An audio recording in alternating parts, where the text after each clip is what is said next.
Welcome. Thank you for being here. If you wouldn't mind giving us a like, and consider going ahead and subscribing as well, that would be fantastic. And if you really want to go the extra mile, go down to the description below and click the Patreon link. Lots of cool stuff going on there. As always, I love you, and enjoy the show, guys.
The DeathWorlders, a story by user Hambone. Chapter 23, Back Down to Earth. Part 1. Date point, 10 years, 2 months, and 2 weeks after Vancouver. HMS Caledonia. Deep space. Adam Aries. Okay, Murray? He's a fucking ninja, but he never watches his surroundings properly. Too focused on the goal. Claymore, tripwire, something like that. Force him back into it with a couple of aggressors, or maybe lure him into it by being a tempting target. Makes sense. What about you, Vandenberg? Me? I wouldn't last 2 seconds in CQB against an aggressor, and hey, that way they could maybe live capture me, get the implants out again. Just what the hell are you boys talking about? The 5 of them turned. Hey, Kovac. Adam smiled at her. The diminutive blonde NCO in charge of biomechanics and EVA system life support gave him a friendly wave, though her attention was on her tablet. pH balance check and last QA, guys, she announced. Show me your butts. They dutifully turned around with an assortment of chuckles, presenting the life support packs that rode low on their back and pelvis for her to assess with her tools. So, what were you guys talking about? What we'd do if one of us was biodroned, Firth told her. She shuddered. Ugh. Just the thought of that. I know, right? Baseball agreed. Fucking shoot me if it ever happens to me. This sparked universal agreement. So you're basically having a who would win in a fight conversation? Kovac noted. Very macho. You're good, Firth. Yeah, but this way it's practical and shit, Sykes noted. Well, don't let me stop you, she assured them after a few seconds of silence. You're good, Burgess. Okay, Vandenberg thought for a second. Blazinski. He's too cautious for an ambush. Just gotta put the pressure on, I guess. Suppress him and work round the side, Firth noted. Okay, Warhorse then. Kovac giggled. Sniper round, from long range, she suggested. You're good, Rebar. Everyone nodded, muttering variations on the theme of, oh yeah. Hey! Adam objected. No, she's right, dude. No way I'm confronting your ass up close. Yeah, but dude. From extreme long range, Vandenberg added. Come on, I'm not an aggressor. Take it for the compliment it is and move on, brother, Baseball suggested. Gee, thanks, Adam rolled his eyes. Shame to ruin that face, though, Kovac teased. You're good, Aries. Same goes for you, Base, Vandenberg said. Get some jets, guys, do it from 1,000 yards. Damn straight, Burgess agreed and exchanged a fist bump with him. What about the Major? Firth asked. Major Powell? Adam asked, still trying to ignore the comment about his face. Kovac had a knack for making his ears go red, though right now they were mercifully hidden under the collar and neck sheath of his EV mass. What other fucking major am I gonna be talking about, dumbass? Right, yeah. You're good, Sykes. Airstrike, Sykes said. What? Adam asked. Airstrike, Sykes repeated. Dude, come on. Yeah, he's a fucking badass, but he's not that. Nah, bro, Baseball interrupted. It's not about him being too scary, though he fucking is. It's about giving him a proper send-off.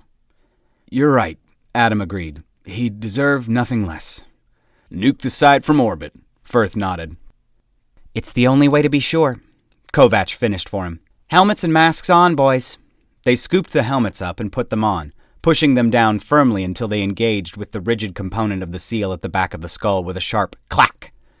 The mask locked into place along the jawbone and mated with the suit's air supply and to the helmet with similar mechanical solidity. The flexible rubber seal that did the rest of the work of keeping their faces protected from vacuum slid together easily and automatically. Kovac tugged the roll of duct tape she'd been wearing as a bracelet off her wrist. Seal check, she announced.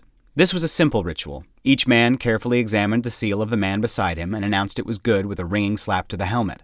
Kovac then double-checked for him and then applied some tape over the seal for good measure. It probably wouldn't actually do anything, but everyone felt better for it. HUD check. Good. Good. Good. Good.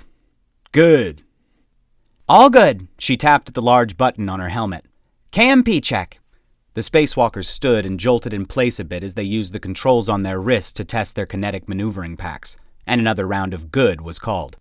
And equipment. Adam helped the guys shrug on their equipment packages and make sure their loads were properly strapped on and distributed. That was his job specifically, backed up by baseball, and he did it right. He took pride in that. Good, he declared. That's our checklist. You're greenlit. Kovac stepped back. Over to you, Vandenberg. Thanks, Kovac. She nodded and joined the rest of the techs in heading for the airlock. Rebar, being the senior NCO, was in charge of the EVA they were doing. Righteous? He prompted. Firth nodded and touched the side of his helmet. CIC, righteous. We're greenlit for EVA. The reply came back in a few seconds. Righteous, Caledonia CIC. We have you ready. Condition amber. Condition amber, Firth called. Clear the deck. One of the techs by the airlock echoed the call. Clear the deck! And they filed out. Once it had cycled and the light above it indicated full seal, Firth nodded to the guys, they exchanged fist bumps, and he touched his helmet again. CIC, righteous, go for doors. I say again, we're go for doors. The acknowledgement was lost as a siren hooted 5 times, giving plenty of warning to anyone who might need to dash to hit the emergency button, and then the gravity went away. So did the air, brushed to the corners of the room and held in place by a force field that swept the deck empty. They all glanced at one another, checking for any signs of distress. Everyone's suit was working fine, and they watched the huge flight deck doors push outwards and then split into 2 halves, which both swung aside. Naked stars yawned at Adam from incomprehensibly far away, somehow made to feel close and dangerous by the fact that literally nothing separated him from them save distance and his EV mass. All he could hear was the faint muffled sound of his own heart, his own digestion, and the rush of air into and out of his mask past his ears. CIC, righteous, commencing spacewalk. Righteous, Caledonia CIC.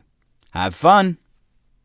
Man, we have got to get some sound or music or something in this shit, Baseball commented. Vacuum's too quiet. I hear you. There's our box, Firth agreed. Adam's HUD filled with a flight waypoint and instructions on how much thrust to give himself, which he followed to the letter. Firth knew best when it came to EVA navigation.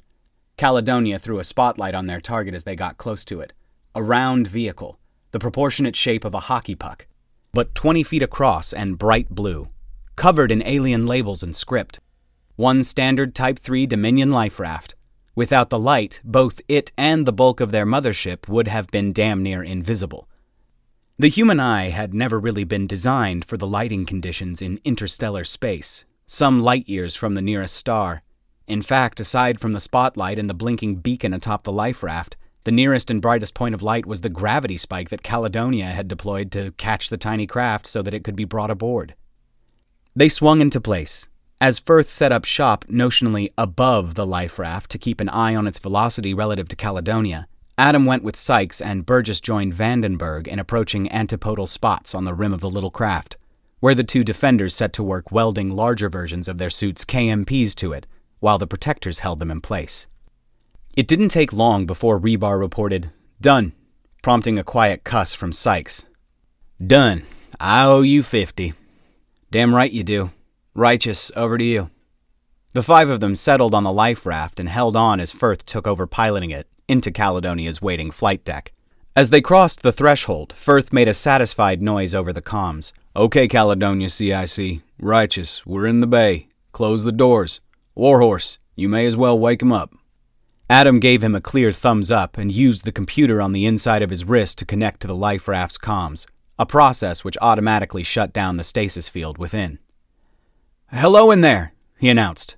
"You're being rescued by the United States Air Force." They'd gone over that one a few times, how to begin that introduction. In the end, they'd decided that any humans in such a life raft would probably have been in there for long enough to not know who the SOR was, and aliens wouldn't know the difference anyway. And seeing as Adam himself was still, after all, a pararescueman. "Before we pop the hatch," he continued, "we just want to warn you guys that we're humans from Earth, so if there's any special precautions you need us to take to protect you from harm, you let us know." A male voice answered in definite, untranslated English as the doors finished closing behind them, though there was a rough edge to it, like he had a throat infection or something. "No need, pal. We're American." Adam grinned inside his mask when he heard a feminine exclamation of disapproval in the background, and the male voice clarified. "All right, 2 Americans and 1 Canadian." "3 humans?" he broadcast on all channels, and the guys all held up a fist in celebration. "Jackpot! Y'all okay in there?" 3 cases of recent vacuum exposure. We really need a doctor, fella." Adam waved at Baseball, who gave him a thumbs up. "Copy that. Sit tight, folks. We'll have you out of there in a minute." He switched his broadcast channel. "Caledonia Medical. Warhorse, do you copy?" "Warhorse, Caledonia Medical, loud and clear."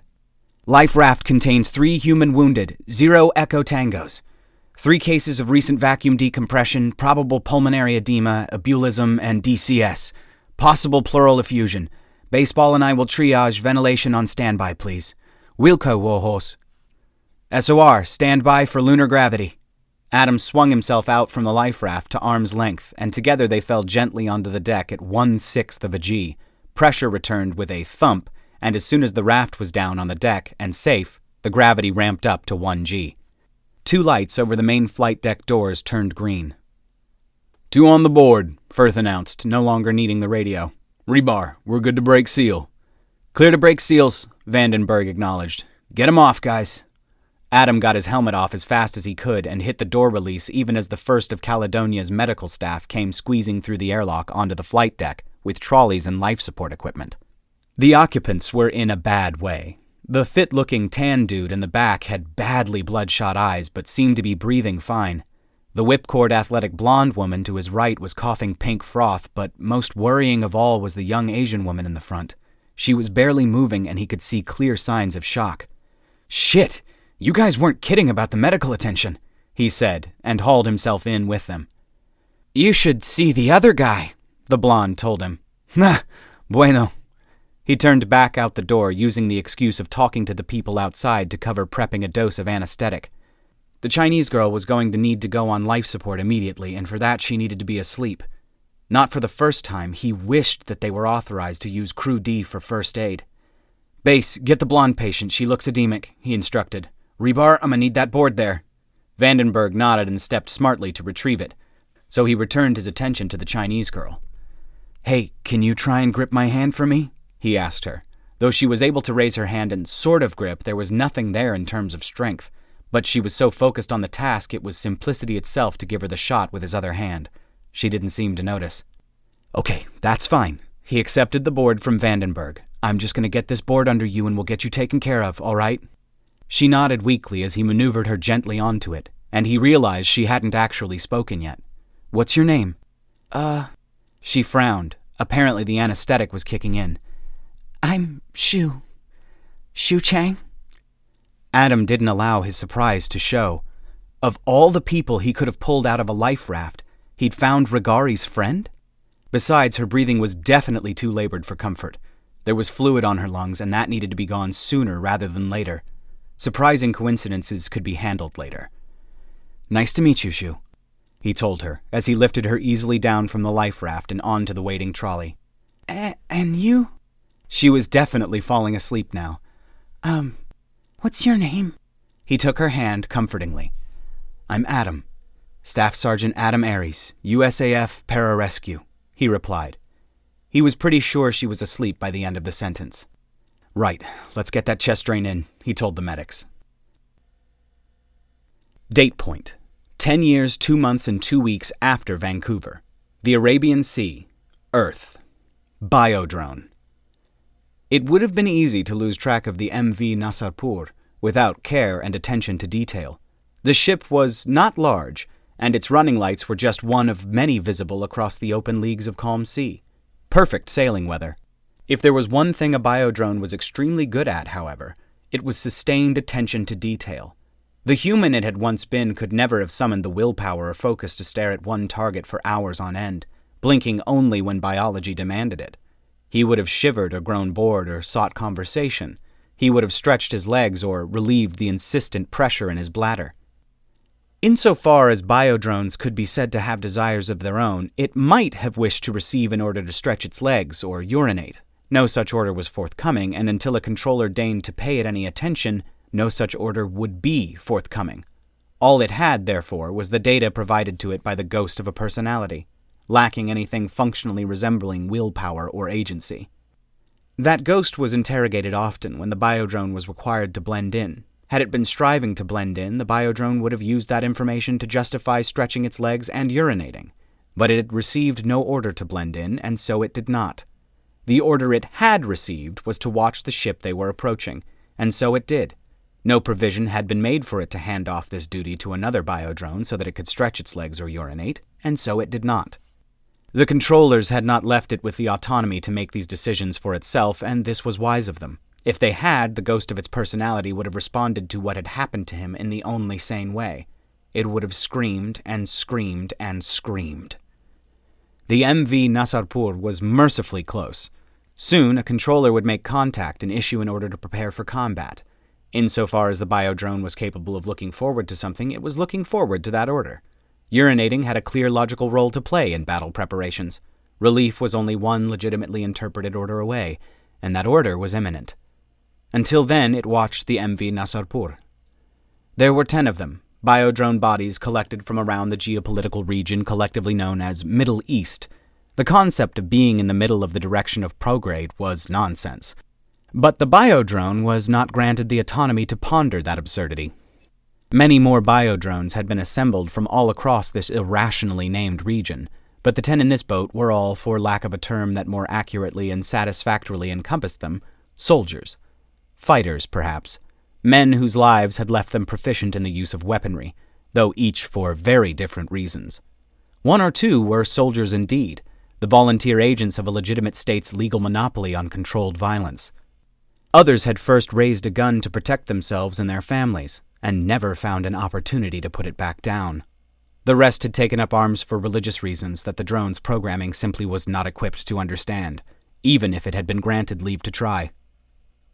The order came and the biodrone rushed to obey over the side of the boat, which took a good minute or 2.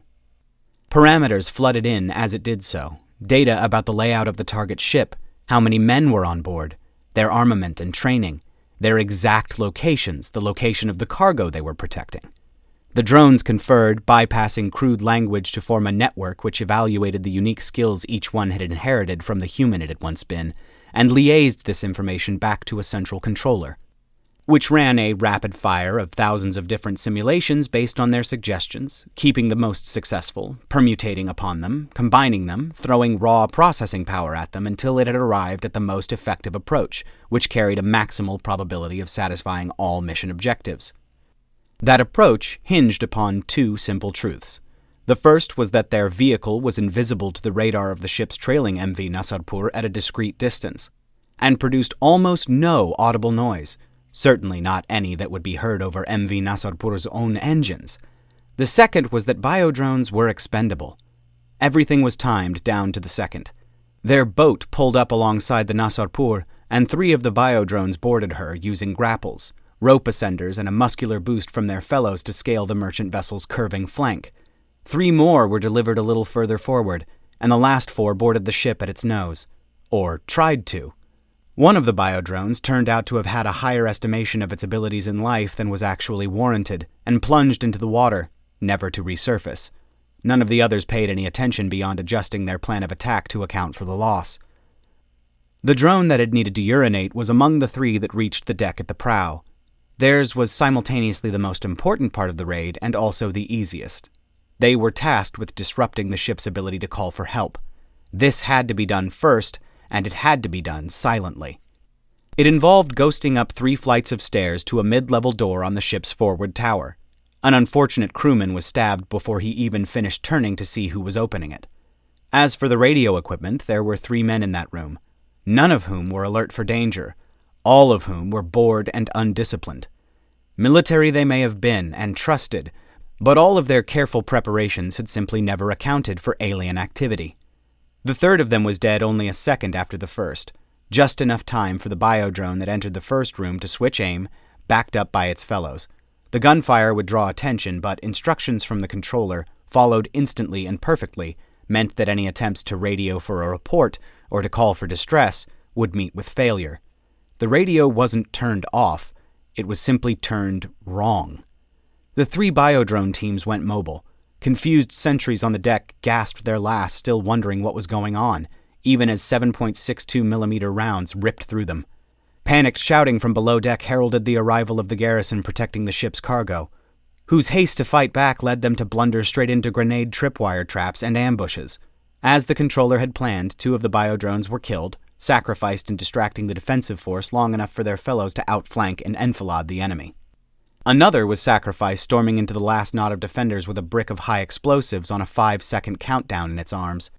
The few who survived its detonation were executed before they could recover their wits. That left 6 biodrones, 2 of which were wounded. Those 2 were tasked with throwing their fallen counterparts overboard.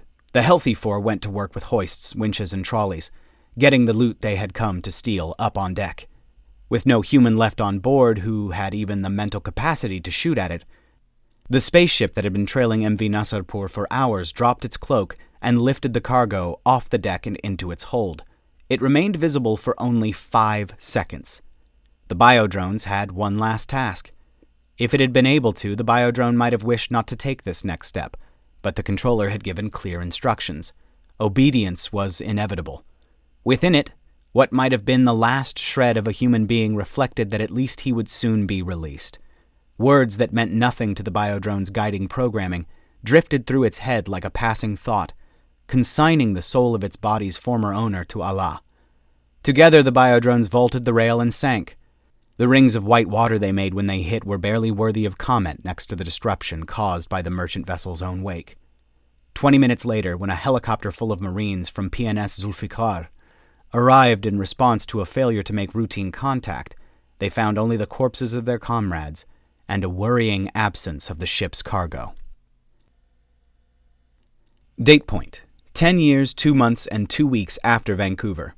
HMS Sharman. HMNB Folktha. Folktha, Cimbrian. The Far Reaches. Adam Aries. Hey, Dexter. Man, you are not gonna believe who we just pulled off a life raft on the edge of Elder Space. Although, maybe you can guess because you wouldn't be interested otherwise, huh? Anyway, we found your friend Shu. You tellin' Dexter? Sykes stuck his head into the tablet's camera field of view. Hey, Dexter! This prompted Baseball, Firth, and Rebar to join in too, and Adam just grinned at the camera as they expressed a series of happy greetings to their Gowan friend/mascot before he finally shooed them away. Yeah, you've got to visit us sometime, man. We can do like a joint training thing or something. Maybe see what you've got to teach us, like that fucking pulse gun trick you pulled? That shit was insane. He cleared his throat. Anyway, yeah, we found your friend. Looks like she's been stuck in that pod for about 5 years, and they had a rough time of it, but she's alive. By the time you've got this, they'll probably have taken her back to Earth, but don't worry. I'm sure we'll be able to sort out putting you 2 back in touch again. Yeah. Give my regards to this Ima of yours. Guess she'll want to know too, and yeah, that's about it. I'll see you around, Southpaw. Peace! He stopped the recording and sent it without bothering to play it back. Regari had been in touch a couple of times since Capital Station, and Adam knew that he'd be delighted by the news. All done? Baseball asked. Adam just grinned at him. He'd saved lives, had some good training that morning, been able to send some really good news to a friend. Good day, he commented. Yeah. Baseball had been doing that a bit for a while now. Something was bugging him, Adam could tell, But if Base didn't want to share, that was his business. He wasn't about to push it. "You got anything planned?" he asked instead. Baseball shrugged. "Going drinking with Titan. Dude's not been laid since he got shot. You?" Adam exchanged elaborate handshakes and backslaps with the other three as they left. "Ava's friend Sean's coming up from Earth. Apparently his uncle's like this journalist or something. Doing a bit on the Byron group, yeah? We were gonna go up to the lake, go for a swim. Really looking forward to that. They only just declared it clean this week. I've not been up there since before I enlisted." "Oh. Something bothering you, bro?" Adam asked him. Baseball stood awkwardly in the middle of the locker room, drumming his hands nervously on his thighs and licking his lips. Adam stood up. "Dude, what's wrong?" Baseball apparently reached a decision. "Brother, you better sit your ass back down. I've got something you need to know." Date point: 10 years, 2 months, and 2 weeks after Vancouver. White Crest Clan Enclave. City of Wee Cow. Planet Gao. Regari. Where other officers of the clan had busy offices full of clutter, keepsakes, mementos, and memories of jobs well done, Regari's was characteristically rather more Spartan. This was largely because he never used it. He was usually too busy with field work.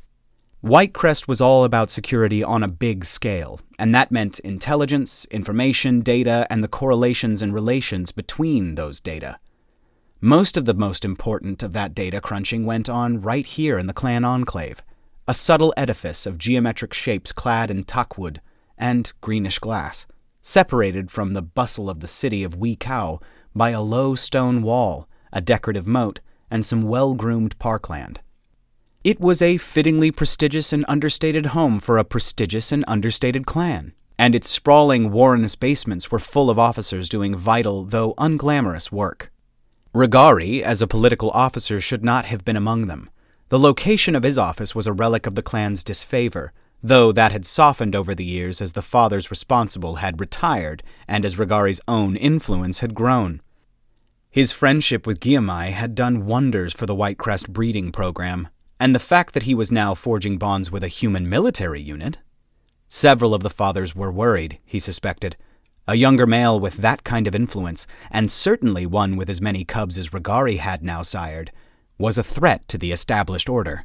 His immediate future was doubtless going to involve either attempted assimilation into the clan leadership or, vastly more likely, relegation to yet another satellite position with all the appearance of prestige.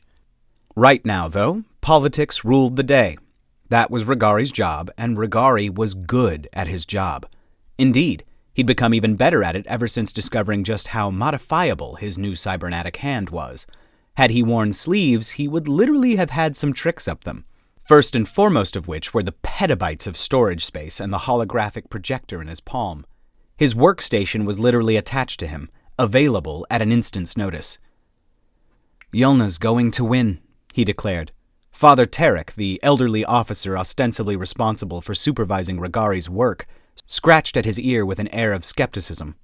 "I had thought that her attachment to the human female, just like Guillemai," he suggested, "is much less of an issue than Mother Suri and her supporters like to believe," Regari informed him.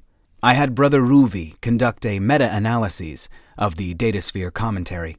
Most of the females just don't care, and of those who do, the majority are broadly positive." Tarek inclined his head. "Positive?"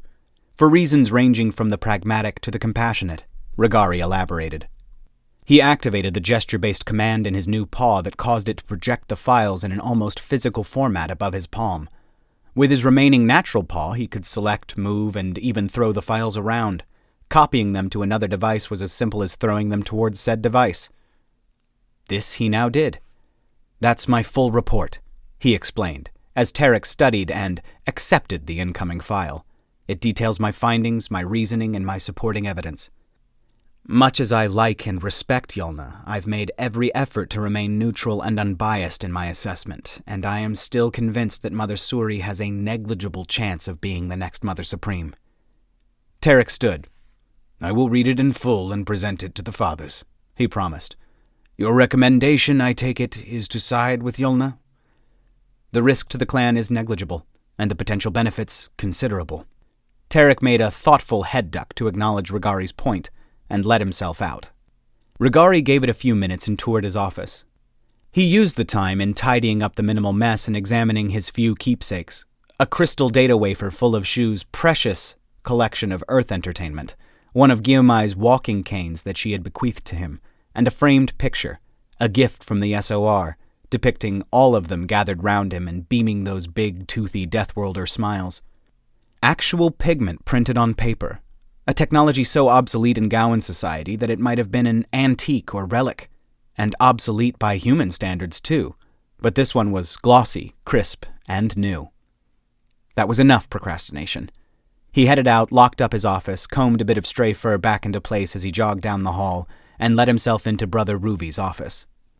Ruvy was an ally, a genuine one, a fellow victim of clan politics whose career had been simultaneously holed by voicing honest concern to the wrong father. He was even more fervently in favor of reform and a change of leadership than was Rigari. Unlike Rigari, he'd been promoted to leadership of the clan's digital security and information wing, what the SOR had called SIG-INT, and like Rigari, had taken his new role and excelled at it, adapting to the demands of the job with the aplomb and rapidity that had made Clan Whitecrest's reputation. Rigari didn't bother with a greeting. They'd been planning this particular sting all week. Well, he read the summary and then forwarded the file to Rayu, Radillo, and Yemel. Rigari sighed in relief, and Ruvy chittered. The set of his own ears was relieved, though. Tarek had been the subject of an unresolved question. Whether he was working with the little cyst of fathers who held the reins of power in Whitecrest, and were getting progressively cozier and cozier with the monolithic nepotism of the Dominion, or whether he was doing the right thing, no matter what that right thing might be. Forwarding the file to three fathers who had, in Rigari's estimation, successfully balanced authority with conscientiousness was strong evidence for the latter. "Excellent," he growled. "I think we—" He was interrupted by his communicator, which cheeped at him in a 1-beep, 2-beep, 3-beep rhythm until he checked it. "Ah!" Ruvy noticed his colleague's ears prick up. "Good news? A message from Warhorse." "You have a human on your priority message list?" Ruvy asked.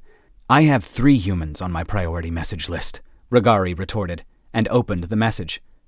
30 seconds later, his hind claws slid and scrabbled on the smooth concrete flooring as he bolted out of the room. Date point: 10 years, 2 months, and 2 weeks after Vancouver. Demeter Road, Folktha, Cimbrian, the far reaches. Sean Harvey. "Do you think he's going to ask you again?" Not anytime soon. We're still putting it back together, you know? Ava was nursing a coffee on the couch opposite the recliner Sean had claimed for himself. It was still hard to see her looking so relaxed and at peace in a relationship with Adam. But that wound was healing for Sean. It was clear that the two of them doted on one another, which definitely helped. If the last month or so had continued to be the same old story of neglect and frustration, then he'd have suggested calling it off and guessed that Ava would have finally seen the light. But she'd been vindicated. Once Adam had finally seen the need to actually connect with his girlfriend, then by her own admission, he'd been perfect, devoting every second they could spend together to them. He took her on dates, they enjoyed the young woods around Folktha together. She was in the best shape of her life thanks to his one-on-one attention. It sounded idyllic. "I thought things were going well," Sean asked her. It is, she agreed. It's just, you don't put a relationship back together overnight. Even with the nice apartment and all the time we're spending together, you know? "Right. All the time apart, all the changes," Sean agreed. He's not changed as much as I was afraid he would, she conceded, setting her coffee down. Sure, he's big as a bus nowadays, and he's got all these skills and training, but he's still got that goofy laugh, those stupid dorky jokes. Whenever he's being romantic, it's like he's been planning it for 3 weeks. She sighed, toying with a stray curl of hair. I've probably changed more, deep down. "How so?" Just things, you know, my way of looking at things. She shrugged. I don't know, I think... Whatever she was trying to think aloud went unthought at the distant sound of a door slamming and a rapid rhythmic thudding sound that grew stronger by the second. Ava grinned and stood up as what were unmistakably the footfalls of an extremely heavy man came thumping up the last flight of steps. He's home early! That's great, that means it must have gone... Adam didn't bother with his key. The door frame and lock both disintegrated as he just swatted the door so hard that even one of the hinges broke, leaving it hanging drunkenly from the top corner. His expression wouldn't have looked out of place on an angry war deity, and Ava actually shrieked a little and took a shocked couple of steps back. Sean's own reaction was no less violently startled. He flinched away from the broken door and wound up having to scramble to his feet to avoid tipping over the chair arm and onto the floor. Ava had retreated even further across the room as Adam bore down on her, until her back was against the wall and she was penned in against it by the palm he'd smacked down right next to her head.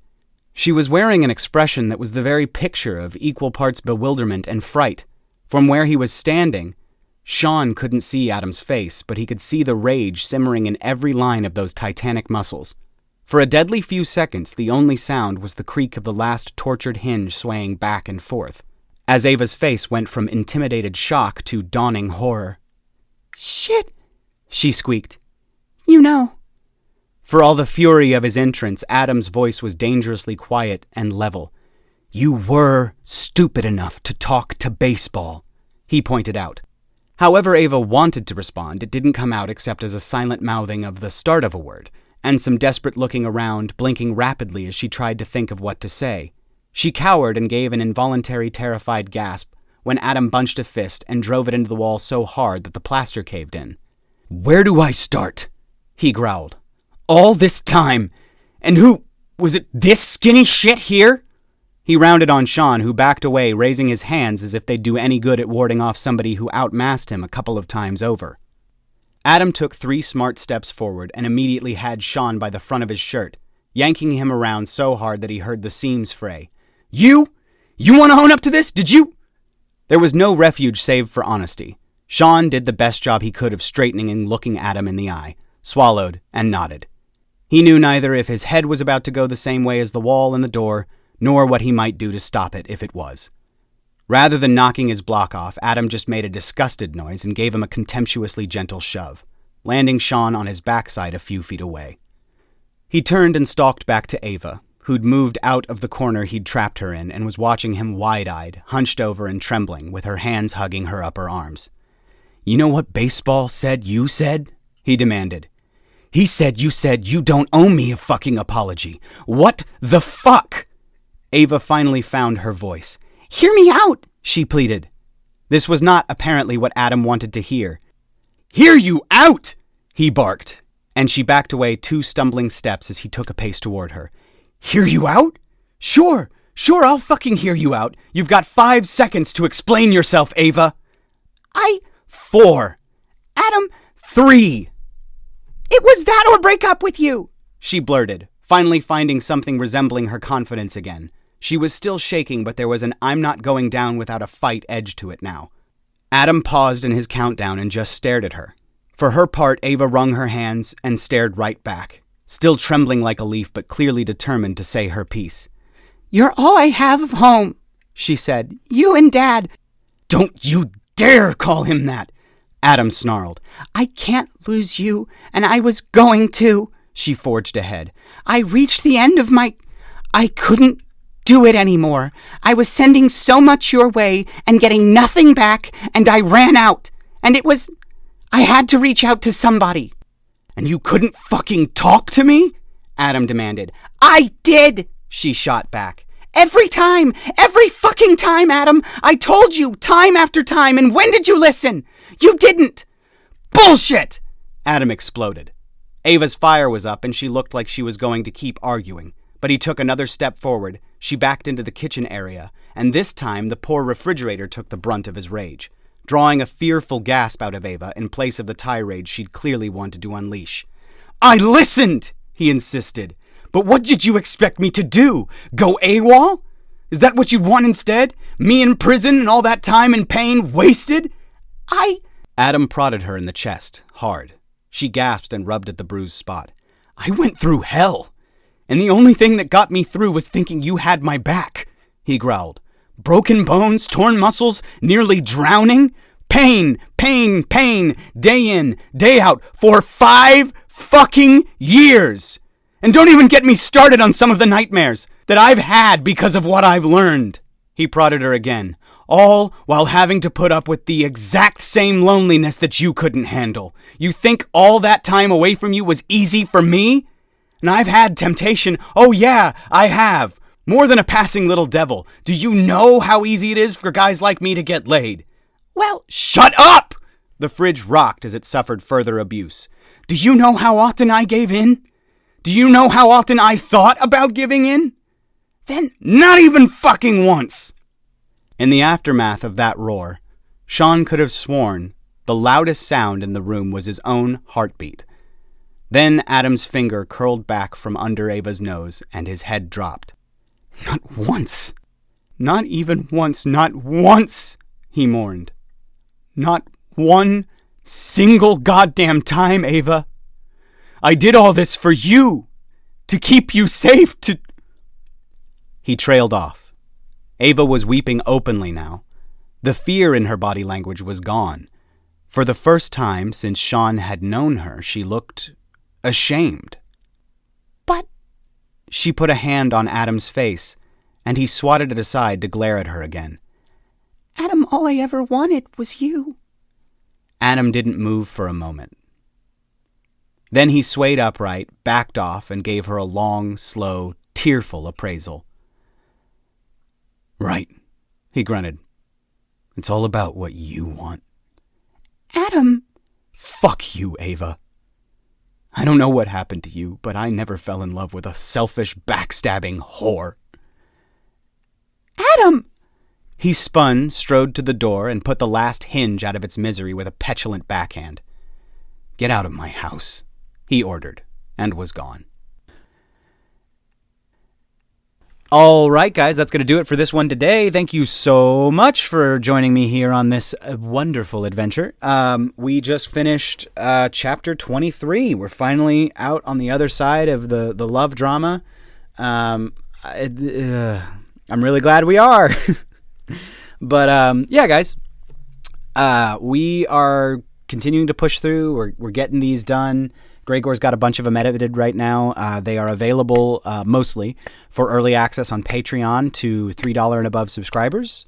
To $3 and above patrons. So if you guys want to go over there and get access to that, you are more than welcome to. Although, I'll be honest with you, at this point, there's going to be more that's actually available because you won't get this message until after all of those have already been up for quite some time. So anyway, guys, I really appreciate you as always. Like, comment, subscribe, Patreon, blah, blah, blah, blah, blah. And we're going to start being back to really cool stuff like Lewis making shit, like real shit. Lewis is awesome. He's one of my favorite characters. Kirk is great too, and so is Vedrig. Vedrig actually is going to get into baking. I don't know how else to explain it. But yeah, guys, I appreciate you. I will talk to you in the next one. I gotta have a question.